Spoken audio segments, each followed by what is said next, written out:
Hello guys. तो इस video में बात करने वाले हैं the cost of being a company man. और ये कोइंसिडेंस ही है कि ये दो मुझे टोनी के बारे में ये वीडियो बनानी थी, बट जस्टिन गेची भी इस सिचुएशन में फ़िट होते हैं।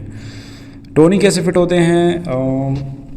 इनके पास एक चांस था कि अभी जैसे आई थिंक वो इंजर्ड हुए थे, जितना मुझे याद है यूएफसी आई थिंक 249 के टाइम पे वो इंजर्ड हुए थे, या किसी भी वजह से शायद वो रशिया से बाहर नहीं आ पा रहे थे कोविड के रिस्ट्रिक्शंस की वजह से। आई मीन यूएफसी 249 का मेन इवेंट का स्लॉट था वो खाली था। टोनी के पास चांस था कि वो बेसिकली इस फाइट को रिजेक्ट कर सकते हैं, but he took the fight, right. And यहाँ पे टोनी की भी गलती है।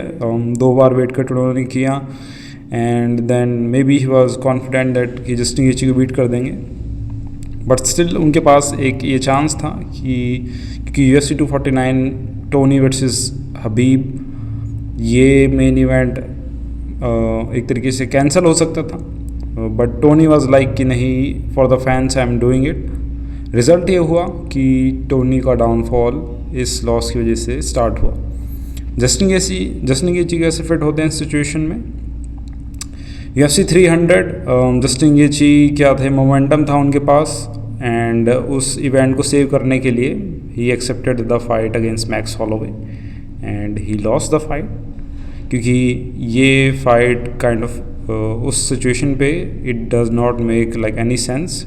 मैक्स हॉलोवे फेदरवेट में थे and Justin Gaethje like he was on a momentum.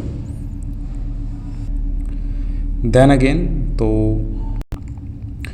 Justin Gaethje obviously इस फाइट को हारते हैं, एंड आफ्टर दैट जब उन्हें टाइटल शॉट अभी नहीं मिला था, ही वाज लाइक कि मैंने UFC 300 के लिए मैंने वो सेक्रीफाइस किया, और मैंने यस किया था उस फाइट के लिए, अदरवाइज़ चीज़ें डिफरेंट होती ऐसे।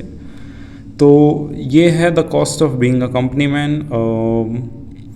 आप कंपनी के लिए कंट्रीब्यूशन देते हो, आपके करियर को ऑब्वियसली उस टाइम पे आपको अप्रिशिएट किया जाता है, बट जब कंपनी को लगेगा कि नहीं अब आप उन्हें बेनिफिट नहीं दे रहे हैं, देन वो अपने फेवर में ही डिसीजन लेंगे, एंड यही हुआ इन दोनों फाइटर्स के साथ। जब तक आप टॉप पर हैं, कंपनी को आपसे फ़ायदा हो रहा है, then like you are the centre of attraction, और जैसे ही आपका काइंड ऑफ डाउनफॉल होएगा उसके बाद से you will not be the person who will make decisions. तो यही थी video. I am just trying कि कुछ बेहतर वीडियोस बना सकूं, just to earn some money. Thank you so much guys for the support. Take care, bye.